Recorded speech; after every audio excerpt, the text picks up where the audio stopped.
el primer seminario del Instituto de Investigaciones Cubanas del PAIU. Mi nombre es Sebastián Arcos, yo soy el director asociado del instituto. Le doy la bienvenida, pero para que le dé una bienvenida oficial, quiero invitar al director del instituto, el doctor Jorge Duarte.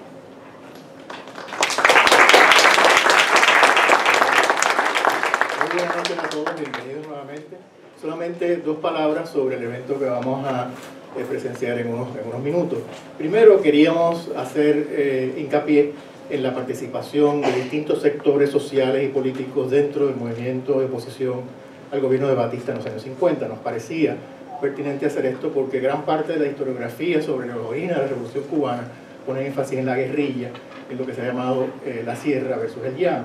Y nos parecía que era importante recalcar, por ejemplo, la participación del movimiento estudiantil y de los grupos afiliados con la religión católica.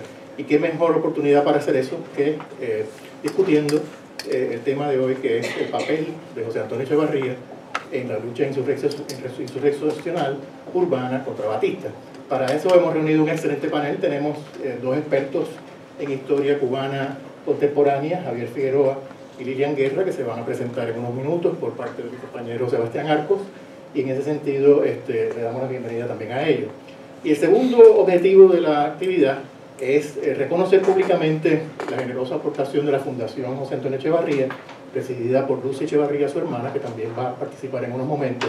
Y también tenemos el gusto de tener aquí uno de los recipientes de la beca de José Antonio Echevarría, Rich Dennis, del año 2012, que va a dirigirse a ustedes en unos minutos. Finalmente, aprovechamos también para anunciar que esta beca, que se convoca todos los años en la Universidad Internacional de la Florida y está abierta a cualquier estudiante de ciencia política, relaciones internacionales, arquitectura y religión, me parece que esas son las áreas, historia, me parece que se me quedó, vence ahora en septiembre, y un poco la idea también de este evento a principio del semestre es promover que más estudiantes soliciten la beca y que ustedes nos ayuden también a divulgar esta información. Así que muchísimas gracias y bienvenidos a todos.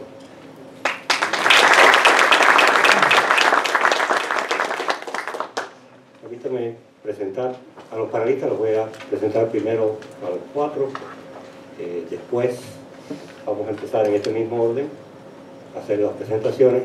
Una vez que terminen las presentaciones, vamos a pasar entonces a la sección de preguntas y respuestas, que yo voy a moderar desde acá. El doctor Javier Figueroa, de Cárdenas, es catedrático jubilado de la Universidad de Puerto Rico en Río Piedras.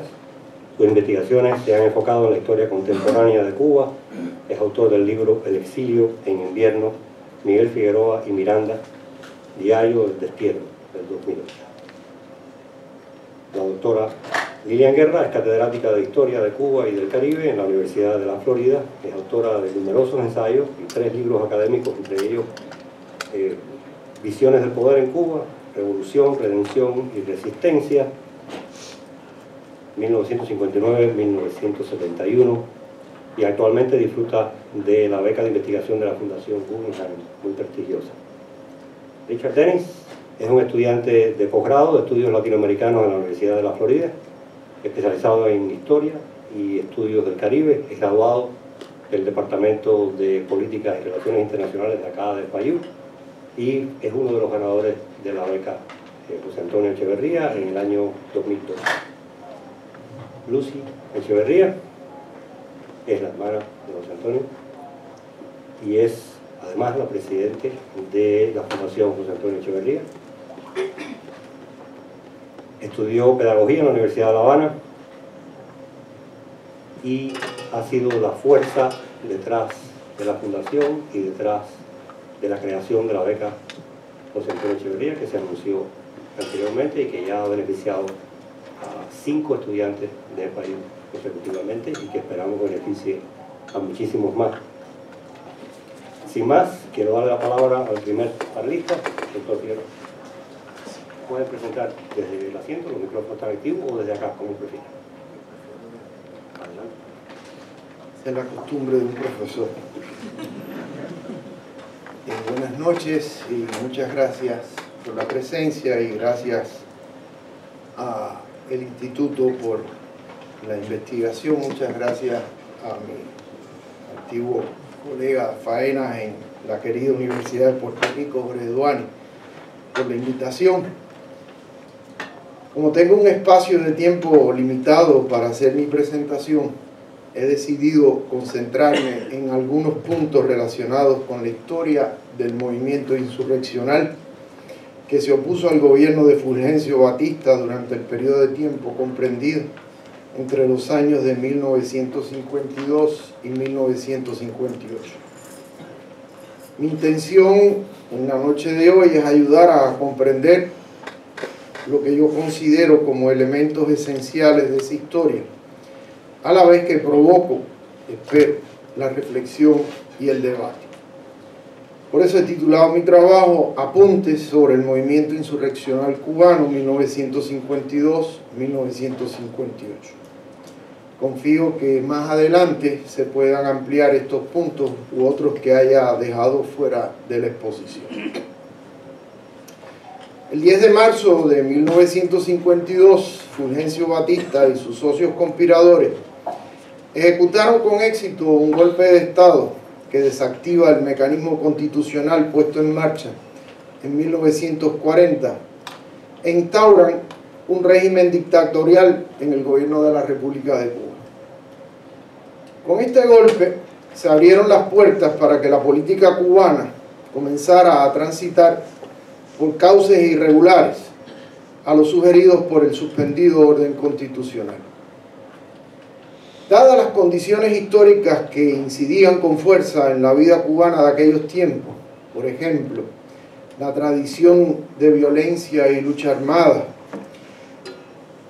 la asimilación por parte de muchos en la sociedad de los discursos de la frustración republicana y el desencanto nacional, aumentaron considerablemente las posibilidades de resolver la crisis desatada por el golpe batistiano mediante una insurrección. Es verdad que se darían propuestas para evitar la vía insurreccional. Así lo indican las voces que favorecieron la negociación política con el régimen o el mecanismo electoral, así como la resistencia civil inspirada en el ejemplo de Gandhi, planteamiento que no solo se alejaba del mecanismo insurreccional, sino que también evitaba la vinculación con lo que entonces era una verdad, la desprestigiada politiquería. Pero estas propuestas, por múltiples razones que ahora no puedo desarrollar, fueron las menos favorecidas, lográndose así imponer la iniciativa insurreccional.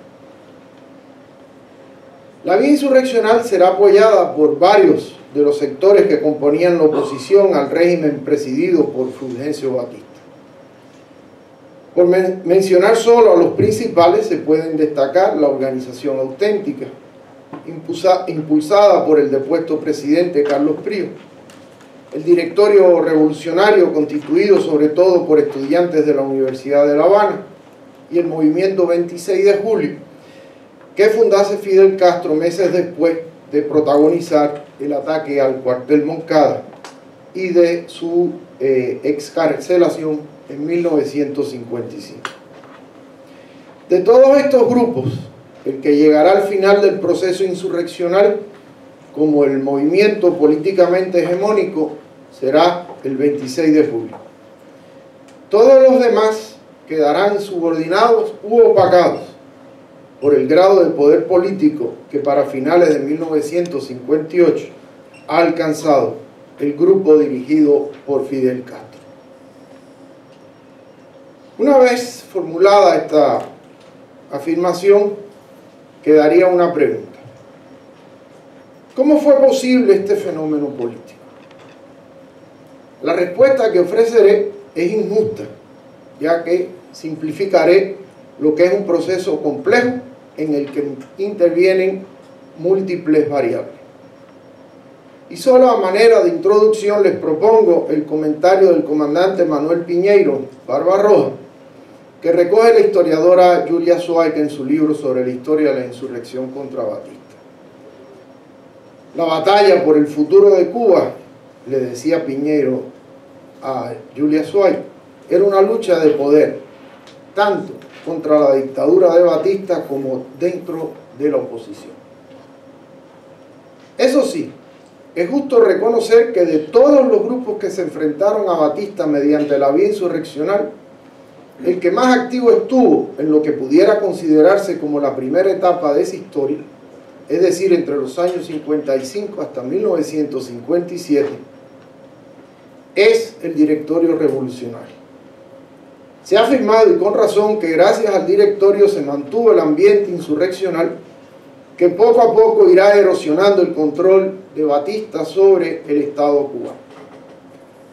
El directorio apostó por la estrategia de golpear arriba, es decir, descabezar al régimen mediante el ajusticiamiento de sus figuras principales, incluyendo al propio dictador. Precisamente, la principal acción acometida por el grupo presidido por José Antonio Echeverría, el asalto al Palacio Presidencial, tenía como objetivo primario terminar con la vida de Fulgencio Batista. Como sabemos, esta acción, llevada a cabo el 13 de marzo de 1957, no tuvo éxito y tuvo gran responsabilidad en el debilitamiento de la organización, ya que muchos de sus cuadros principales, incluyendo Echeverría, perecerían durante la operación, algo que se profundizó al mes siguiente con el asesinato de los estudiantes de Humboldt 7. Hay que añadir que a esa debilidad política que caracterizará la vida del directorio después de los acontecimientos aludidos, contribuye el hecho de que la organización tenía una base social muy limitada, ya que se nutría fundamentalmente, no exclusivamente, pero sí fundamentalmente, de estudiantes. Por el contrario, el movimiento 26 de julio, además de contar con una base social amplia, apuesta a una estrategia de lucha de más largo plazo. Algo que a mi juicio le permite, a pesar de los múltiples sobresaltos por los que tiene que atravesar, no solo aumentar las posibilidades de éxito, sino que también le coloca como la organización hegemónica de toda la oposición. Un aspecto del movimiento 26 de julio que por su trascendencia creo que es importante destacar es el considerar a esta organización como una especie de movimiento mesiánico. Quienes definen al 26 de julio durante su etapa insurreccional, sobre todo dirigentes como Fidel Castro, Fran País o Armando Hart, por ejemplo, lo suelen hacer poniendo muchas veces énfasis en el carácter singular del movimiento. Para ellos, el 26 de julio se aparta de la mayoría de las organizaciones de la oposición porque están desvinculados de lo que ellos suelen llamar la politiquería, que ha caracterizado la vida política de la República. Esto a pesar de recabar y recibir en numerosas ocasiones financiamiento de figuras que ellos mismos repudian por pertenecer a ese mundo de la politiquería, siendo Carlos Prío el mejor ejemplo de lo que afirma. El objetivo que persigue el movimiento 26 de julio, siempre de acuerdo con las expresiones de estos dirigentes, no solo es derrocar a Batista, pretenden también refundar la República. Es evidente que demonizan al pasado, haciendo sintonía con los discursos sobre el desencanto y la frustración republicana. Con el pasado y con sus representantes no se puede pactar, tradición que, en mi juicio, recogen sobre todo del Partido Ortodoxo, de donde proceden muchos de sus dirigentes. Al menos ellos no quieren pactar, al menos no en un plano de igualdad, y solo con alianzas puntuales que sirvan para apuntalar los objetivos del movimiento y particularmente su hegemonía en la política cubana. Dentro de este contexto, y reforzando otros factores ya aludidos, se puede entender la preferencia del 26 de julio por la violencia insurreccional. No solo se alcanzaría el fin de la dictadura, sino que también, al menos en el carácter simbólico, se pudiera ver la lucha insurreccional como el fuego purificador que erradicaría para siempre el pasado contaminado, que desvió a la República de sus cauces legítimos, la República que soñó Martí. Ellos, por tanto, son los elegidos para fundar el nuevo proyecto. Desde su fundación en 1955 y durante el periodo de tiempo que puede considerarse como la etapa inicial en la historia del 26 de julio y que estaría terminando con el fracaso de la huelga general convocada por el movimiento para el 9 de abril de 1958, el énfasis estratégico del movimiento está en la lucha urbana, que tiene como propósito provocar una insurgencia nacional que culminaría con el derrocamiento de la dictadura cuando se proclamara la huelga general en el país. Durante ese tiempo, el principal organizador y estratega del movimiento, en mi juicio, es Fran Páez. De hecho, Fidel Castro, que está ubicado en la Sierra Maestra desde diciembre del 56, tiene muy poca intervención en el diseño del clandestinaje urbano. Y es el clandestinaje el sector de la organización que lleva el peso del enfrentamiento de ese movimiento contra el régimen de Batista, a la vez que es en gran medida quien posibilita con su apoyo la existencia de la sierra. Ese énfasis, sin embargo, cambia a partir de abril del 58. De ahí en adelante prevalecerá como la estrategia del movimiento 26 de julio el enfrentamiento militar que busca derrotar al ejército.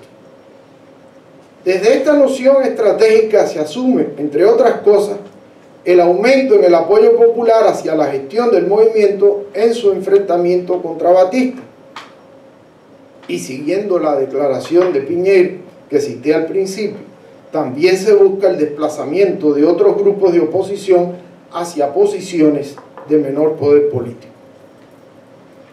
Como nota al calce de este apunte, señalo que la estrategia que prevalece a partir del fracaso de la huelga de abril significó, como lo ha apuntado el historiador Lucas Morán, la creciente militarización del movimiento. De aquí en adelante, el 26 de julio quedará encarnado en el ejército rebelde.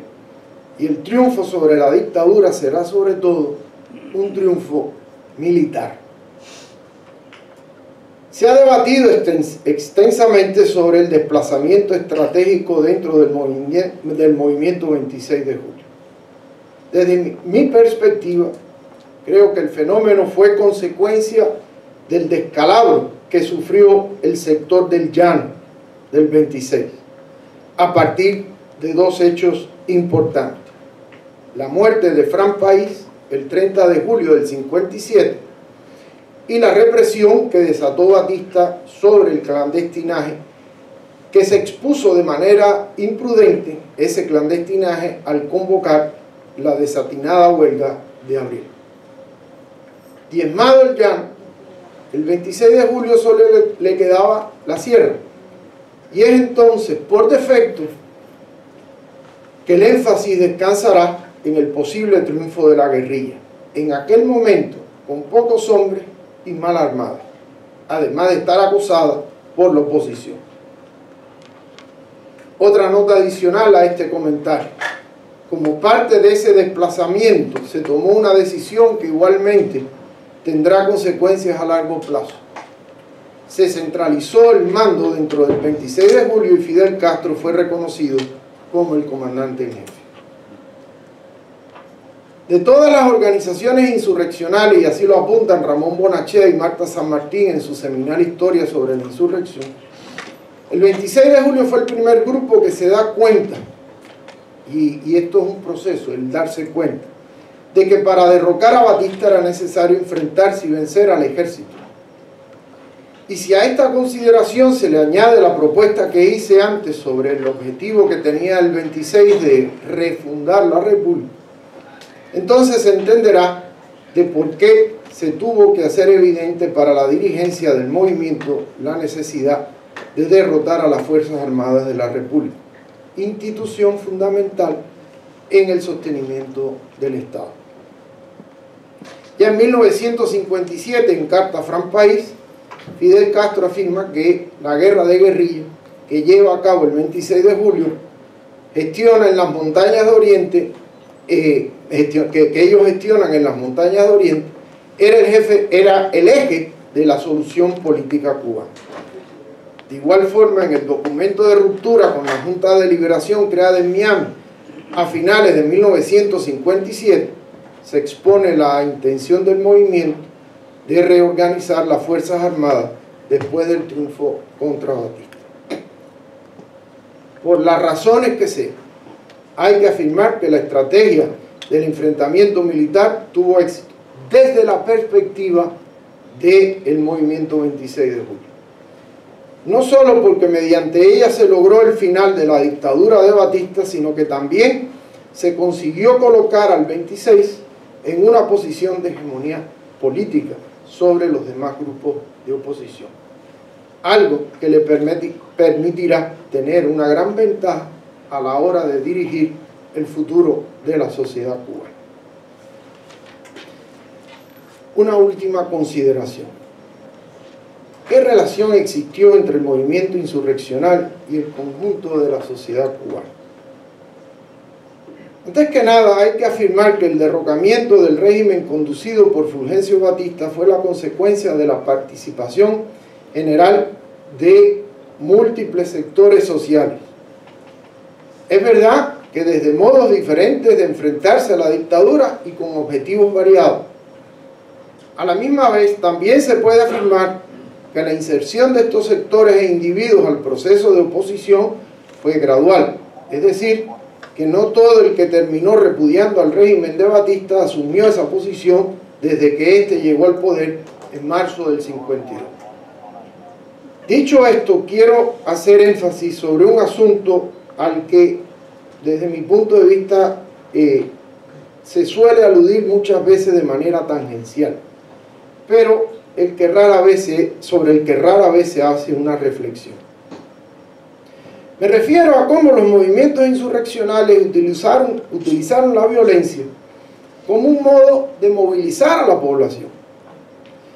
No es solo el hecho de que mediante el enfrentamiento violento con la dictadura se quiso también mostrar a la población cubana el carácter represivo de las fuerzas de seguridad, sino que además se buscaba sacar aparte de esa población de lo que se pensaba que era una aparente apatía política. De ahí, por ejemplo, las campañas que incluyeron el uso del terror para que quienes frecuentaban los cines dejaran de hacerlo, o para que quienes compraban en las tiendas detuvieran esa actividad, o que para quienes visitaban centros de actividad social o de entretenimiento se abstuvieran de continuar con esas prácticas. Lo que quiero plantear, y lo dejo ahí flotando para la posible consideración de ustedes, es el asunto relacionado al posible derecho que puedan tener los individuos que componen una sociedad a disfrutar de su autonomía. Cuidado, que también propongo que se tomó en consideración el hecho de que un golpe,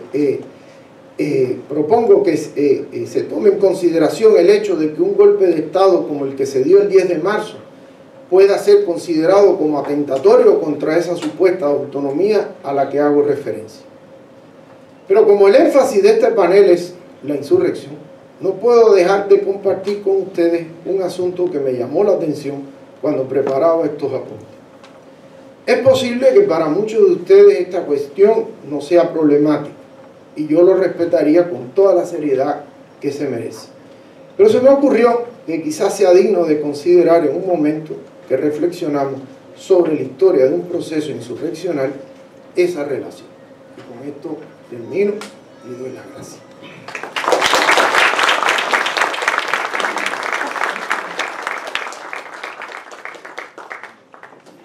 Voy a seguir el mismo patrón, yo creo que no puedo hablar si estoy sentada.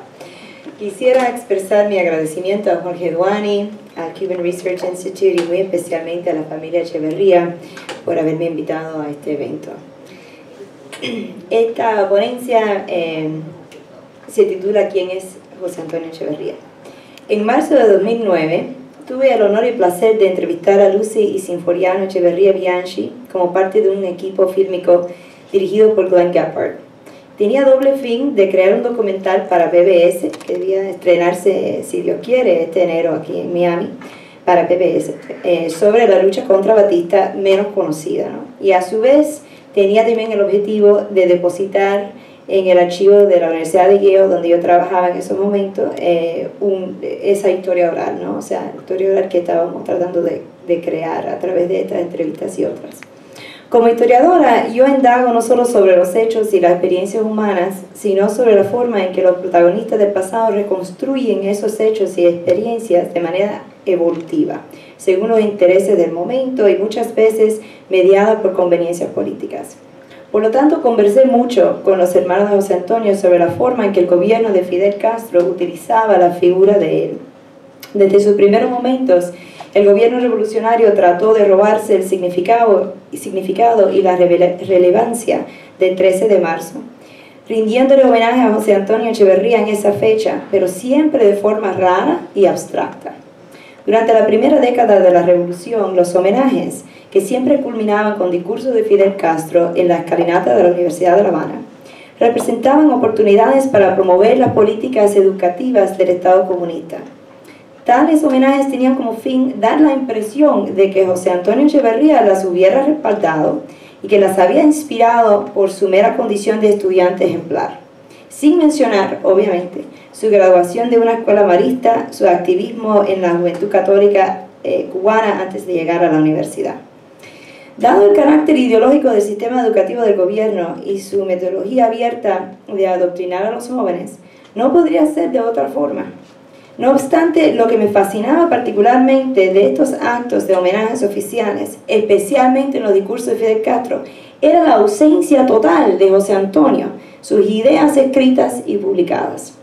O sea, revisando los discursos y actos de homenaje a José Antonio transcritos en la prensa aún no nacionalizada antes del 60, así como después, se encuentra un intento deliberado por silenciar la voz y la personalidad política de José Antonio Echeverría, reduciéndola a la categoría de mártir. En esta categoría pudiera incluirse, especialmente luego del 61, a personas que hubieran sido enemigos de los principios y propósitos del directorio revolucionario de la FEO, y por lo tanto al propio José Antonio Echeverría. En respuesta a esta observación, en marzo de 2009, Lucy Echeverría dijo, delante de la cámara, ella ofreció un escueto y preciso análisis. Fidel, cito, Fidel fue, yo creo, no voy a decir que fue hábil, porque para mí es un imbécil, pero manejó la muerte de mi hermano. Él no se dejó quitar ese muerto. A ese muerto quiso cantar para que nunca le saliera la sombra de un José Antonio en la universidad. Después de muerto, le tenían miedo. Termino la cita. Con la posible excepción del testamento al pueblo cubano que José Antonio Echeverría dejó como legado a los sucesos del 13 de marzo, sobre su lectura en estos actos oficiales voy a comentar después. El Estado cubano redujo su vida, su personalidad, su perspectiva intelectual sobre la realidad cubana a un solo evento. Por heroico que fue indudablemente ese evento, el 13 de marzo, solo se entiende ese momento como culminación de un proceso interno, personal, intelectual, espiritual, colectivo e histórico, con referencia a lo que José Antonio entendió como causa primero, misión segundo y historia tercero. Él unía estos tres conceptos en un factor singular que definió como eje de la identidad cubana. El 24 de febrero de 1955 así lo describía. El fin, o sea, esto es el eje de la identidad cubana, como lo escribía José Antonio. El fin, cito, de plasmar los ideales revolucionarios que constituyen la esencia misma de nuestra nacionalidad. Termino la cita. Querer borrar de la memoria pública lo que diferenciaba esos ideales revolucionarios de José Antonio Echeverría de los de Fidel Castro, explica por qué Fidel, quien condenó el asalto a Palacio como un acto puchista en marzo de 57, pudiera años después ordenar su conmemoración oficial. Hoy quisiera compartir con ustedes algunos de esos ideales revolucionarios y cómo José Antonio Echeverría los explicó. Haré referencia a sus escritos menos leídos, por no decir menos conocidos. Estos escritos brindan una imagen de José Antonio como intelectual, que no separaba sus objetivos profesionales y académicos de su activismo social y político. También concuerdan con la explicación que su hermano Sinforiano recordaba que José Antonio le dio a la pregunta de ¿por qué? ¿Por qué participar en la política de Cuba? ¿Por qué sacrificarse tanto? Cuando la esfera política era tan contaminada, tan violenta y sin aparente solución. Cito a Sinforiano, citando a José Antonio. Rico, ese es el problema de la política, que la política la quieren manejar los gángsters, los politiqueros, los sinvergüenzas, los ladrones. Si nosotros que somos gente decente no participamos en la política, ¿cómo va a acabar esto? Esto va a acabar hecho un desastre. Por eso tenemos que participar en la política para poder mejorar la calidad de la gente que gobierna nuestro país. Termina la cita. Nunca, agregó Sinforiano, se me olvidará eso. Como muchos cubanos de la época, José Antonio heredó un conocimiento crítico del papel de Estados Unidos en la interrupción del proceso político interno de Cuba y su desarrollo económico junto a otros países del Caribe y Centroamérica. José Antonio destacaba los vínculos íntimos y claros entre la corrupción financiera del gobierno nacional, 5 intervenciones y ocupaciones militares de Estados Unidos en Cuba, el legado de la enmienda Platt y una cultura de conformismo al status quo que a principios del siglo XX se llamaba el platismo cubano. El resultado fue la ascendencia de tiranos como Gerardo Machado y Fulgencio Batista con el apoyo pleno y firme de Estados Unidos. En el aula magna de la Universidad de La Habana, el 9 de marzo de 1956, José Antonio Echeverría analizó el papel de Estados Unidos en la historia de América y su impacto en los siguientes términos. Cito: a finales del siglo XIX, son robadas las tierras del norte mexicano, se interviene en Cuba mediante la enmienda Platt, se secuestra la independencia del pueblo puertorriqueño, se interviene en Nicaragua y cae asesinado Sandino, se interviene en Santo Domingo y como estela terrible se deja ese azote de la libertad que se llama Rafael Leónidas Trujillo. Se alimentan las fuerzas represivas guatemaltecas y brota el peor de los volcanes de ese pueblo, Castillo de Armas. Y a la política de intervención sucede la creación de la zona de influencia, fuertemente defendida por los nuevos gendarmes, defensores de las empresas extranjeras que explotan y destruyen las riquezas nacionales. La democracia en América es accidente, es cosa esporádica. Lo real y lo no natural es el sistema dictatorial.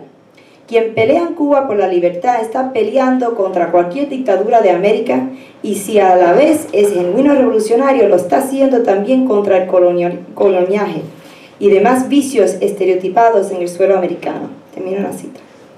Estos ideales revolucionarios anticoloniales de José Antonio Echeverría derivan en parte de una cultura política enraizada en la ideología de José Martí y el consenso popular al cual la mayoría de los cubanos habían llegado para los años 40, que el gobierno, o más bien los políticos, habían sido actores principales, no cómplices o títeres, en la creación de un sistema capitalista distorsionado para favorecer a los inversionistas extranjeros en vez de los nacionales.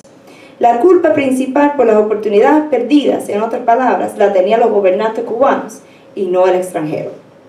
Por otra parte, José Antonio endorsaba tanto el papel de un Estado democrático electoral como motor de cambio, como, cito, una revolución en las mentes para llevar al cubano a la industria, a la industrialización, o por el contrario, el Estado tendrá que asumir el papel de industrial. Termino la cita. Su solución era precisa, cito, en definitiva, creo que Cuba tiene que defender su mercado azucarero, procurarse de nuevos mercados de la agricultura, no solo en los Estados Unidos, sino también en el mundo entero. Mejor que estar pidiendo favores a los Estados Unidos es el exigirnos más a nosotros mismos para lograr nuestra industria. Termino la cita. Su énfasis en la idea de exigir más de las clases pudientes, educadas y gobernantes de Cuba se extendía a su propio círculo profesional. En el Día del Arquitecto, el 13 de marzo de 1955, José Antonio expresó 2 ideas fundamentales al respecto en la revista Bohemia, un artículo que es de él. Primero, condenó la tradición de premiar a la fidelidad política antes de la capacidad técnica y profesional de los contratados por el gobierno cubano para lograr, a costo del pueblo, obras públicas, muchas de las cuales no servían los intereses públicos. Este es un patrón que después se profundiza de una manera abismal bajo Fidel Castro. Es irónico que él está criticando lo mismo bajo Batista y se empeora la cosa después. Segundo, José Antonio argumentó que más allá de la aparente ascendencia de la profesión de los arquitectos en el ámbito privado, gracias al aumento en el número y calidad de edificios residenciales erigidos en los últimos años. Cito, el arquitecto tendrá una meta a seguir, un fin a realizar, un deber de cumplir, mientras el campesino viviera en míseros bohíos con pisos de tierra. Los obreros se encontraran mal alojados en viviendas caras e inadecuadas. Y el país se desarrollara en forma improvisa y caótica, termina la cita, sin planificación y sin preocupación por la división entre el campo y la ciudad creada por la ausencia de la infraestructura en muchas zonas rurales.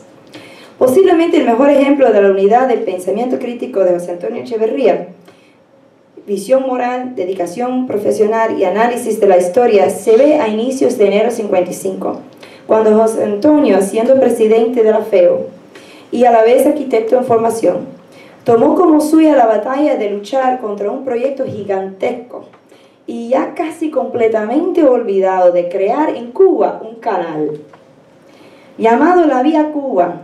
El canal de 95 millas de largo iba a atravesar la isla desde Matanzas hasta la Sierra de la Zapata y supuestamente reemplazaría al canal de Panamá como eje del tráfico comercial de la región. Propuesto por Batista como prioridad de su segundo mandato, poco después de haberse efectuado la fraudulenta elección presidencial y congresional de noviembre de 54.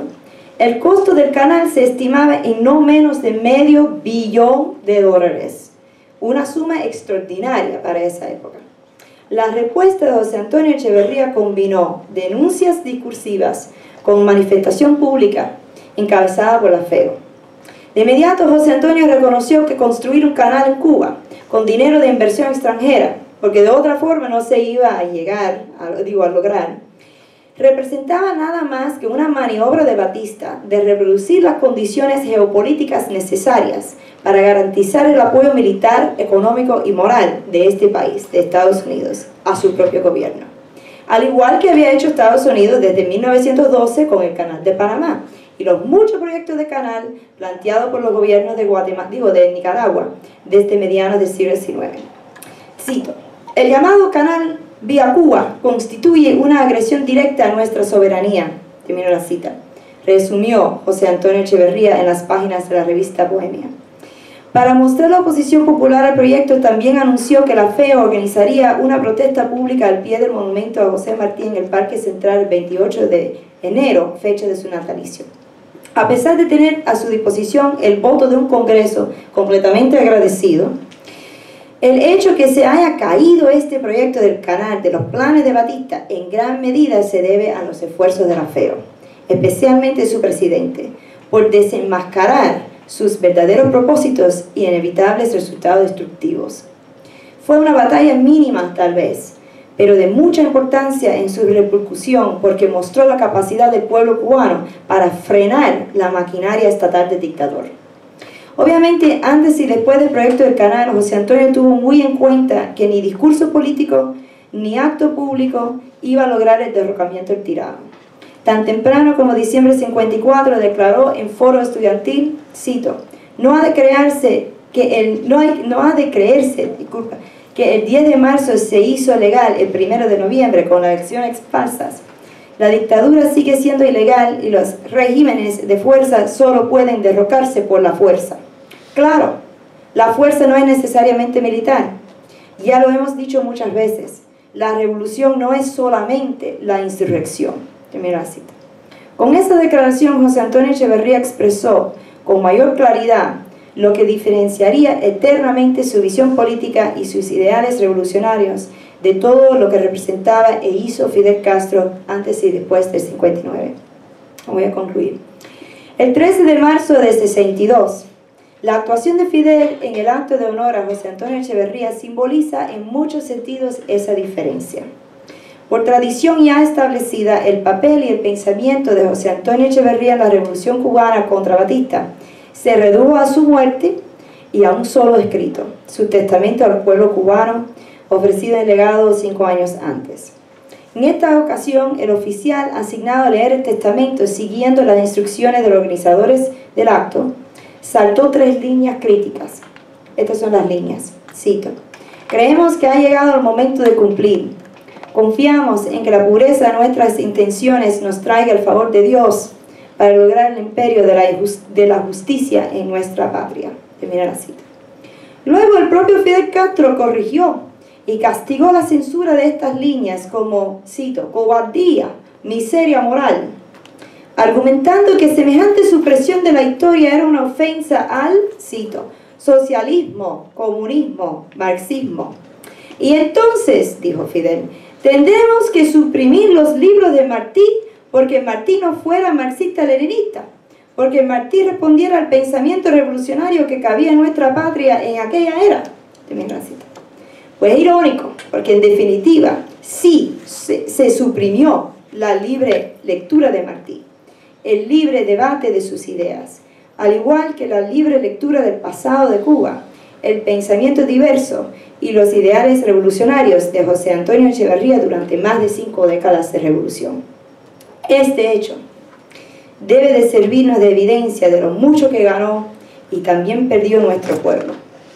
Nuestro objetivo para el presente y futuro de Cuba tiene que basarse en una profunda recuperación del pasado, especialmente a través de una exploración como la que hacemos esta noche, de lo que representaban los intelectuales, los patriotas, la gente común y los héroes como José Antonio Echeverría para la historia y la nacionalidad cubana. Ha sido un privilegio compartir esta idea con ustedes y un honor hacerlo en compañía de la familia Echeverría. Muchísimas gracias.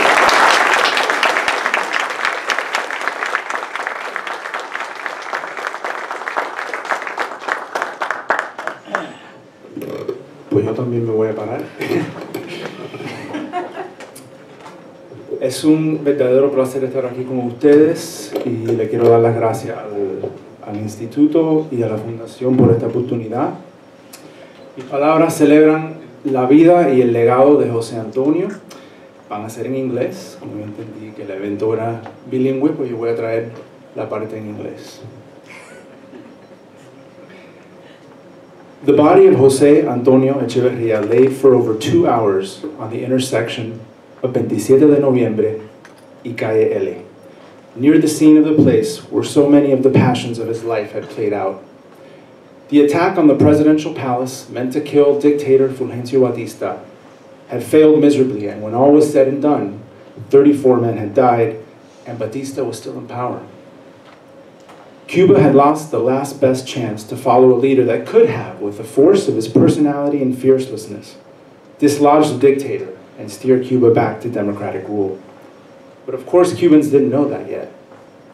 They only knew that José Antonio, or Manzanita, as he was known, the president of University of Havana's student organization, La FEO, had been shot and killed by Batista's police.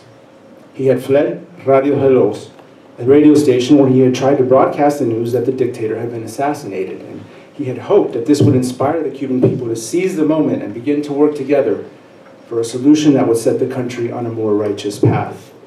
He, of course, had not been afraid to fight or to die for what he believed in. He was only 24 years old.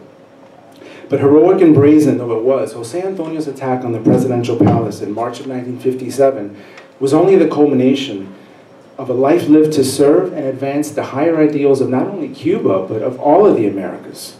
His years with the FEO were spent organizing and mobilizing marches and strikes and protests and delegations. Everywhere he went, he stood firm on his unshaken belief in the sovereignty of America's nations.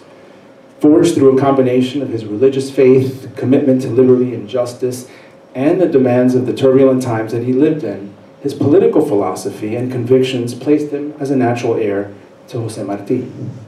Fiercely nationalistic, staunchly anti-communist, at once a man of reflection and action, he embodies Martí's principles perhaps more than any other Cuban in the 20th century.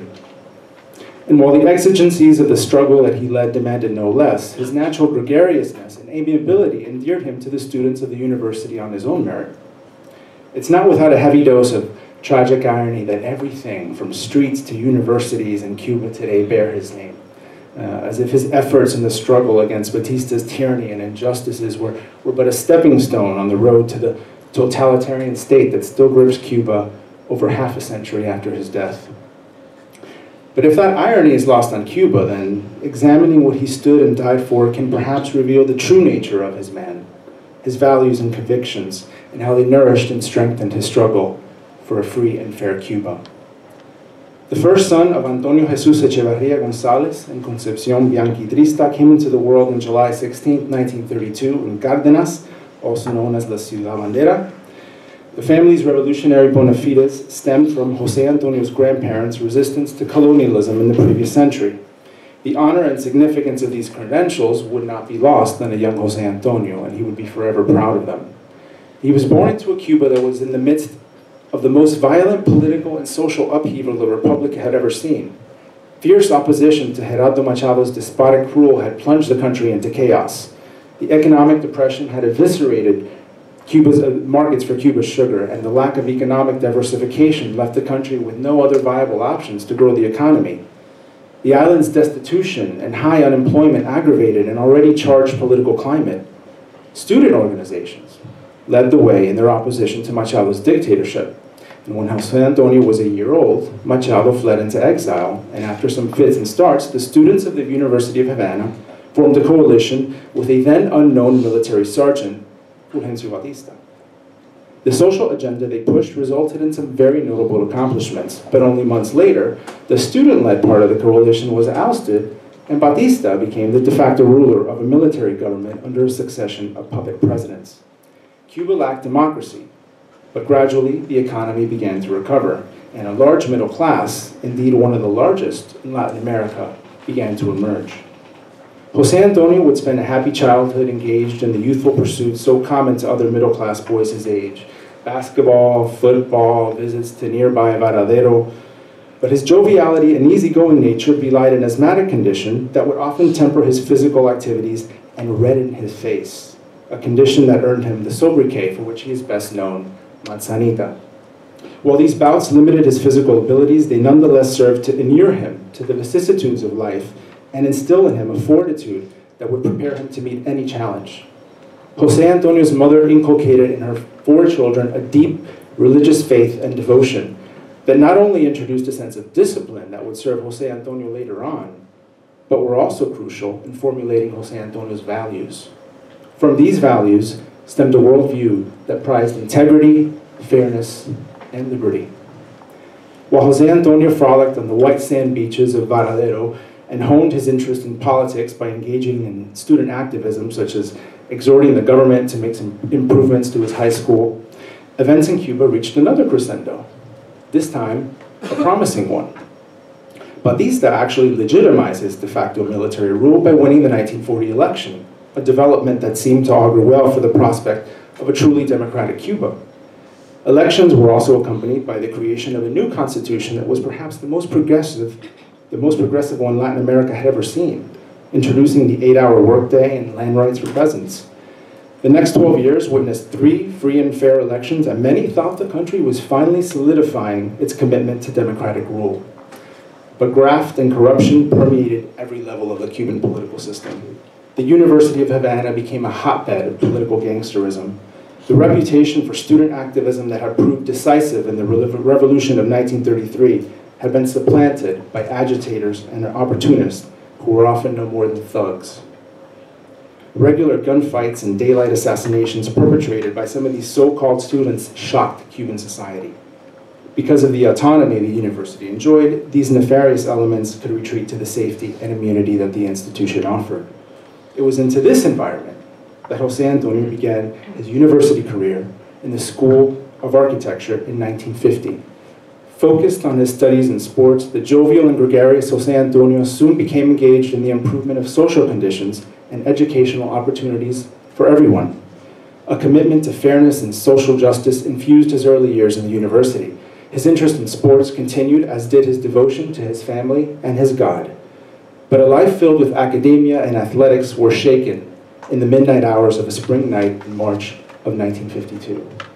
Jose Antonio, and indeed Cuba, would never be the same. With the stroke of a midnight coup, Batista had wiped the floor with the Constitution and the elections and installed himself back in the presidential palace. Sick of the corruption and violence that had plagued Havana, many Cubans were content to merely hold their noses at what may have been the lesser of two evils. Eduardo Chivas had used his radio talk show to agitate against the corruption of the Auténtico presidencies. His death from a self-inflicted gunshot wound deprived Cuba of the person whose reputation for honesty and integrity and other leadership qualities could have changed the course of Cuban history. It left a political vacuum that Batista rightly calculated to be his best chance at returning to power. But while apathy and cynicism continued to plague Cuban society, Jose Antonio's world transformed overnight. A sense of outrage, now mixed with his idealist beliefs and nationalism, this external event did more than anything to shape his political thought and lit a fire under his innate propensity to engage in student activism. With Jose Antonio as the catalyst, the FAO led mass demonstration, protests, strikes, and rallies that meant to provoke the regime and wake up the Cuban people to the seriousness of the moment. He eventually assumed the president of the FAO, and as its head, assumed a leading role in the fight for democracy and the Constitution of 1940. Instead of gangsterism, the university now buzzed with the sense that it was charged with the mission of saving the country. The loyalty and courage he inspired became legendary, and the power of his charisma became the driving force behind much of the movement. If the students were now the moral conscience of the nation, Jose Antonio was the moral conscience of the students. Under Jose Antonio's guidance, this new generation, these nuevos pinos, now had a higher purpose: a Cuba free of tyranny and foreign domination. Jose Antonio's fervent nationalism did not preclude an interest in defending the rights of Latin Americans everywhere. Whenever imperialism reared its ugly head, Jose Antonio supported and even participated in the fight for self-determination and sovereignty of Latin American nations. When Jose Figueres' forces in Costa Rica were besieged by Nicaragua Somoza, Jose Antonio volunteered to help defend Costa Rica. When the CIA engineered a coup against Guatemalan President Jacobo Arbenz, Jose Antonio led the demonstrations against the coup. It was this combination of nationalism and love for constitutional democracy that made Jose Antonio rare. His patriotic love for Cuba and his vision of a Latin America free of dictatorships and interference from foreign powers often worked in tandem. Cuba was better off than most Latin American nations. Per capita income was relatively high by Latin American standards, but had remained stagnant for the last 25 years. A growing population and the vagaries of the sugar market also made Cuba's prosperity a shaky one. Havana was indeed one of the most modern cities of the world, with living standards higher than much of Southern Europe. But the modern and prosperous cities belied a grinding rural poverty that, when added to the poverty of the urban slums, gripped 1/3 of the island. Education and healthcare were less accessible in the countryside, and 1/4 of the nation remained illiterate, a figure that nevertheless qualified Cuba as among the most literate countries in Latin America. With his fierce commitment to social justice, these conditions were simply unacceptable to Jose Antonio. His religious faith and devotion ran contrary to the acquiescence exhibited by Cuba's political leaders to such socioeconomic conditions. Many were only interested in how they could reap profits from their higher offices. Jose Antonio understood that Cuba could not realize her potential if 1/3 of her people lived under such objection. With her considerable strengths, Cuba could overcome her weaknesses. With an eye to the myriad challenges that beset Cuba, Jose Antonio set up the Rafael Trejo People's University and launched the Rubén Batista Literacy Campaign.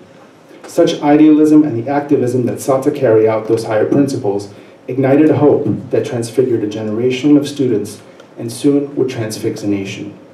Jose Antonio's appetite and willingness to take even more decisive action against Batista's regime led to the creation of an armed wing of the FAO, El Directorio Revolucionario, which would operate clandestinely and whose main aim was Batista's ouster by any means possible. 4 years of dictatorship had begun to turn opinion decidedly against Batista.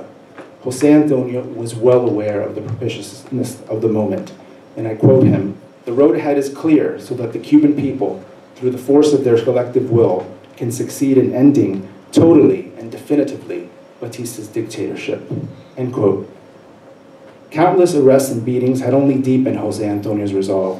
But as violence escalated and the bombs and assassinations roiled Havana, the regime's repression and reprisals became more brutal. El Directorio knew that something big had to be done. After all, violence resistance was the raison d'etre of the group. Jose Antonio was, in the tradition of Chivas, a leader whose passion for Cuba led him to defend her honor by any means possible. Chivas had calculated that a hyperbolic demonstration of that passion would wake up the masses and cause them to demand more from their leaders.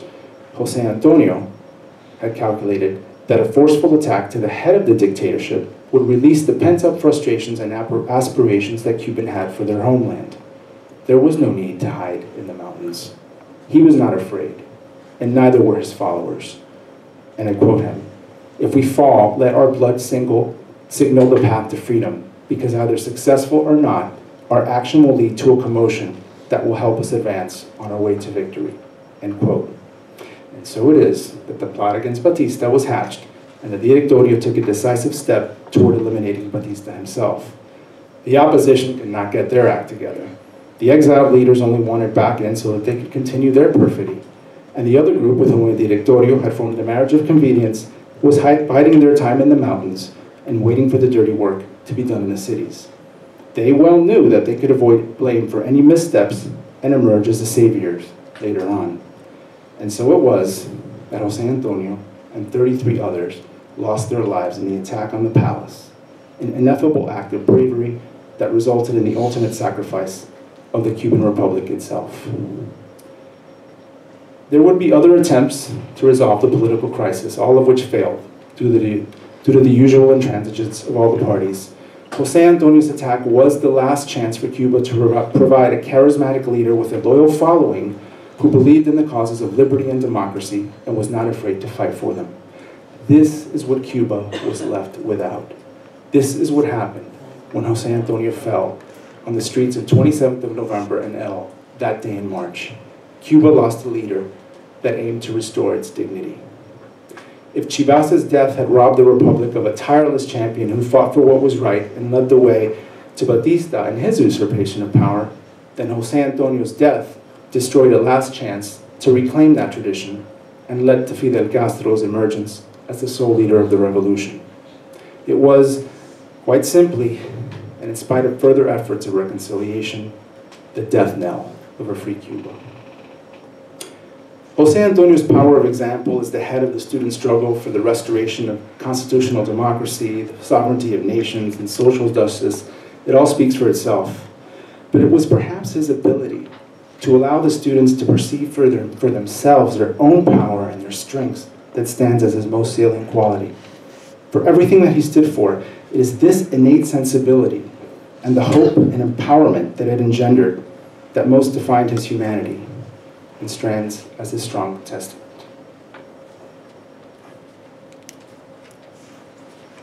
Thank you.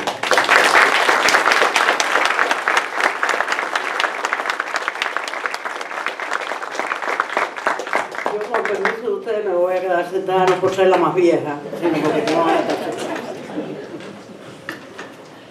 Dice que honrar honra, así que yo creo que todos estamos aquí para honrar a un gran hombre que dio su vida por Cuba.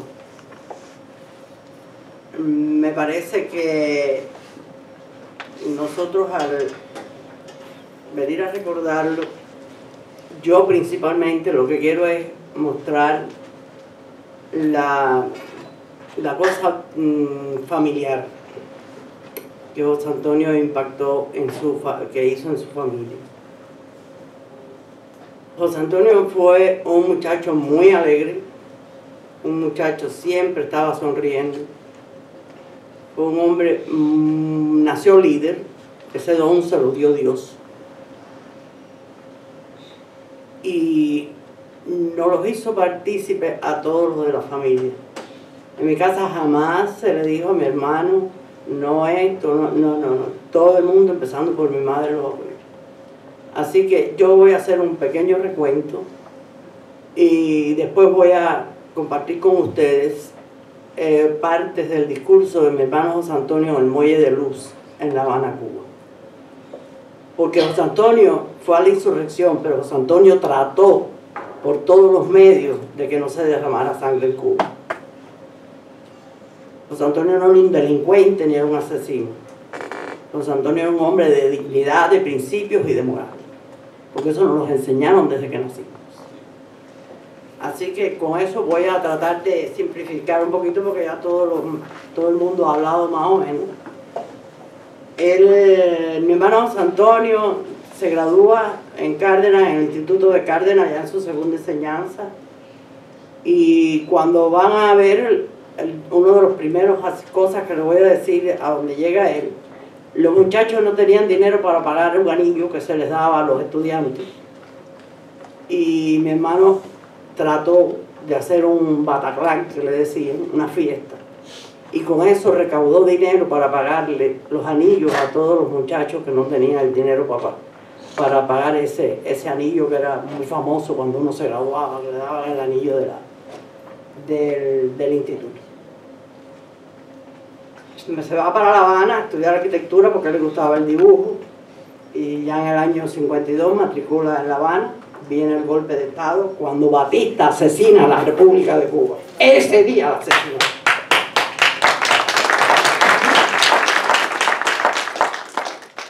Ya se empiezan los muchachos a preparar y a empezar ¿cómo se llama?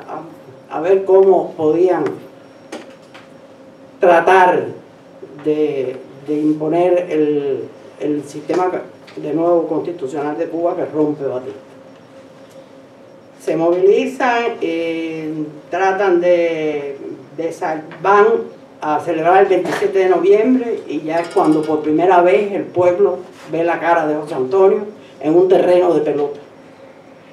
En el Estadio del Cerro, mi hermano José Antonio se tira con unos carteles con muchos compañeros para pedir que asistieran a la conmemoración del 27 de noviembre. Ahí le dieron palos, le rompieron la cabeza. Mi hermano le rompieron la cabeza más de 6 veces. Siempre iba de frente.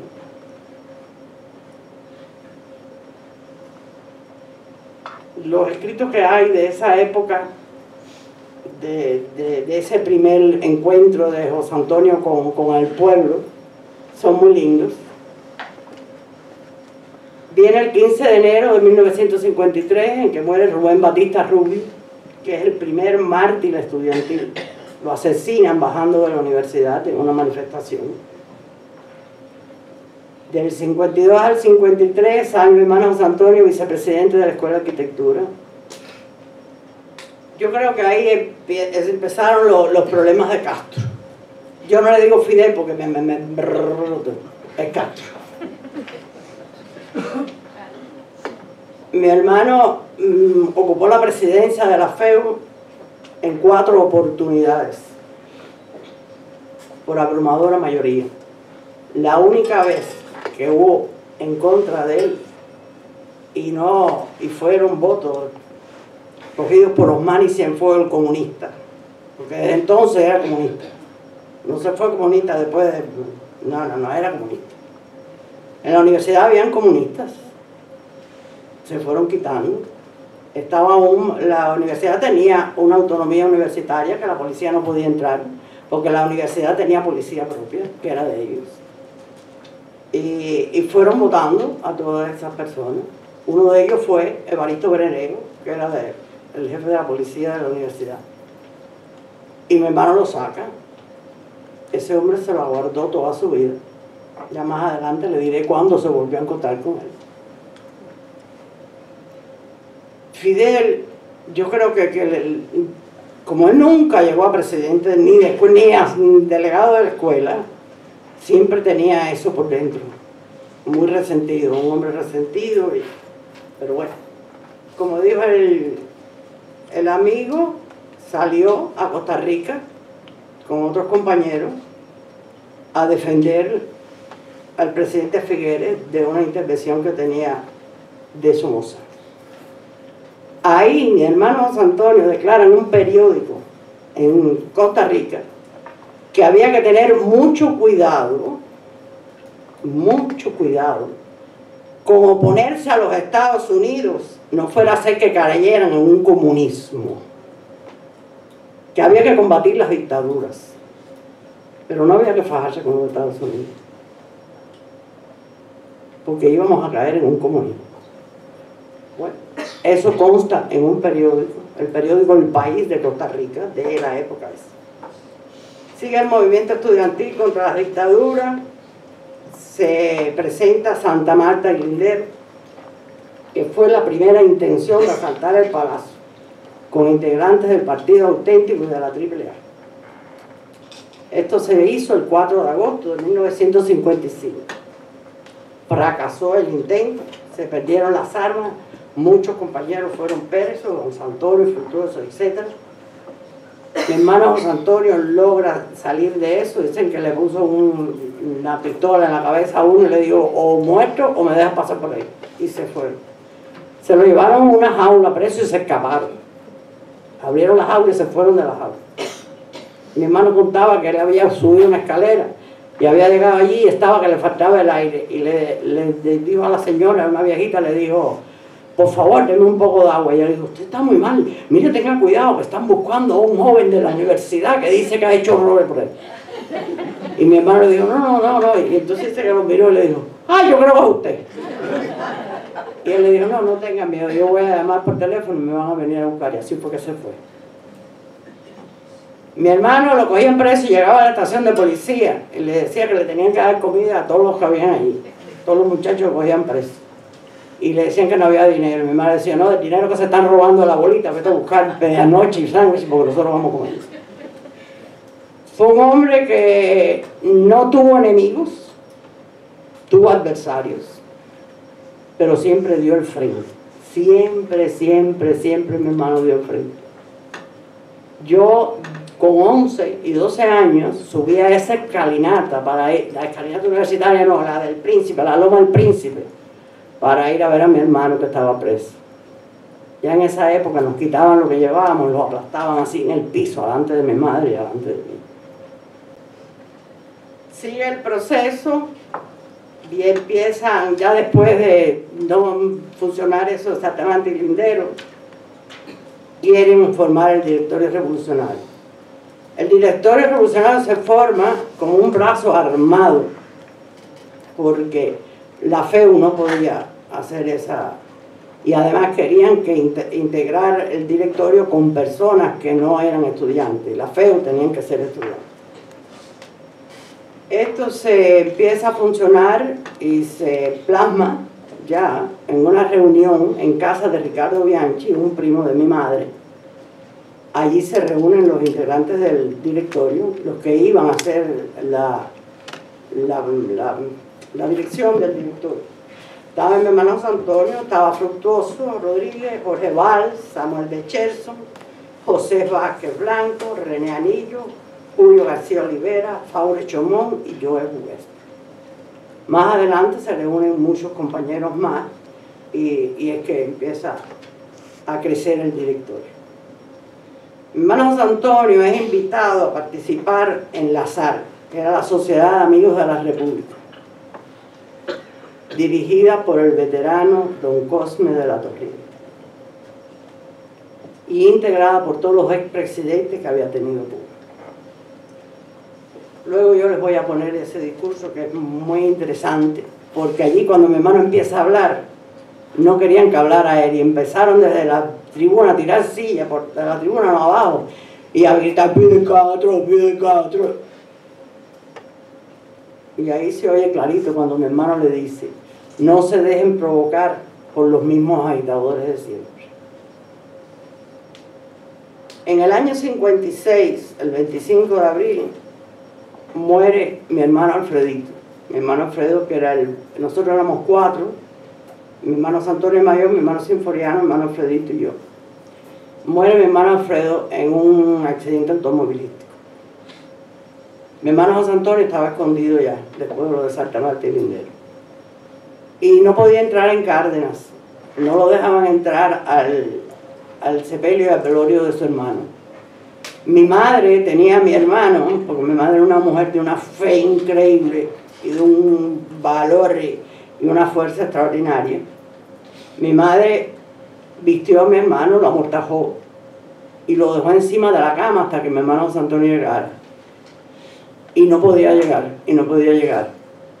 Y un comandante del ejército de Batista fue a mi casa, era masón, y salía a casar con mi papá, y le dijo: Nini, yo espero a José Antonio a la entrada de Cárdenas y me hago cargo de él mientras esté aquí.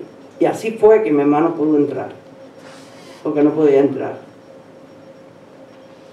Para mi madre esta muerte fue horrible, y para mi hermano fue espantosa. Mi hermano llegó y le dijo a mi madre: mami, no te preocupes, que yo pronto lo acompaño, él no va a estar solo. Así fue, así fue. Él tenía intuición de su muerte, porque él sabía que le iba a dar la vida por Cuba. Mi hermano lo invitan a un congreso en Chile y sale a Chile. De Chile va, lo nombran presidente de todos los estudiantes de Latinoamérica. Ahí.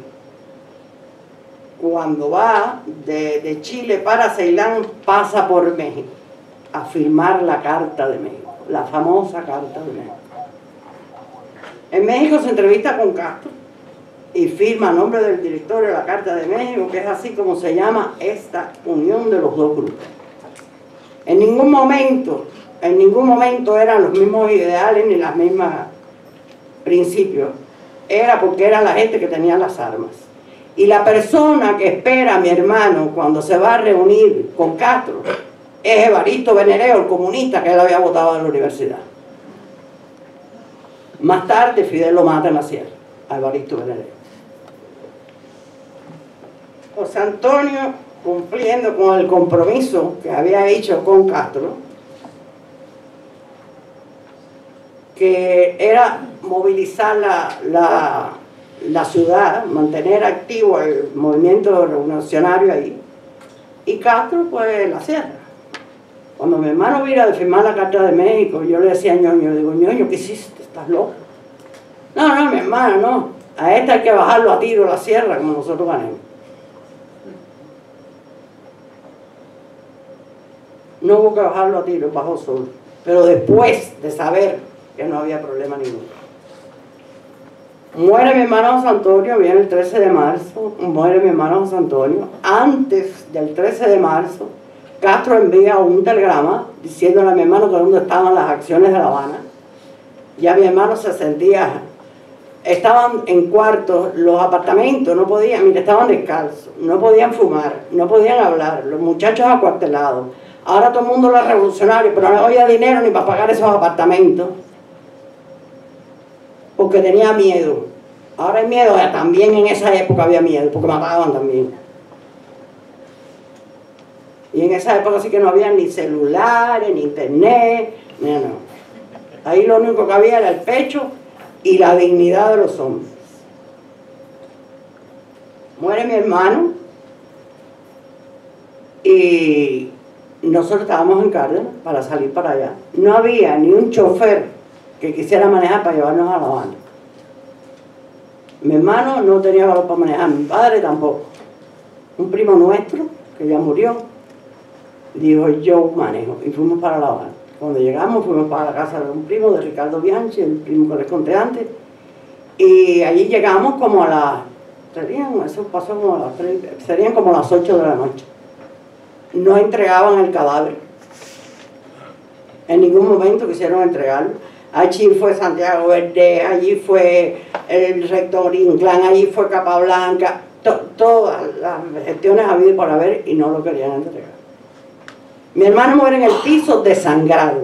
A mi hermano lo matan, lo asesinan en el piso, porque él choca el carro, entran al revés, cuando se acaba lo de radio reloj, chocan, a mi hermano lo hieren en una pierna, él cae al piso, se vuelve a levantar, y entonces él va para arriba del carro y le tira a la gente del carro.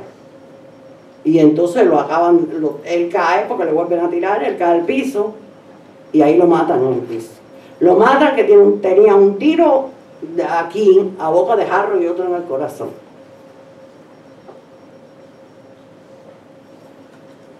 Como a las 3 de la mañana, a las 4 de la mañana, ya mi madre estaba desesperada. Era el segundo hijo que perdí en 11 meses.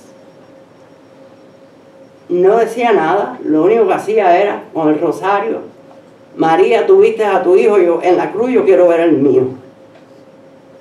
Al fin entregan el cadáver para que nos lo lleváramos inmediatamente para Cárdenas. Fuimos para Cárdenas como a las 2 de la tarde. Llegamos a Cárdenas a las 8 de la noche porque por todo el camino nos abrían los carros para ver si llevaba algo el muerto. Llegamos a Cárdenas a oscuro.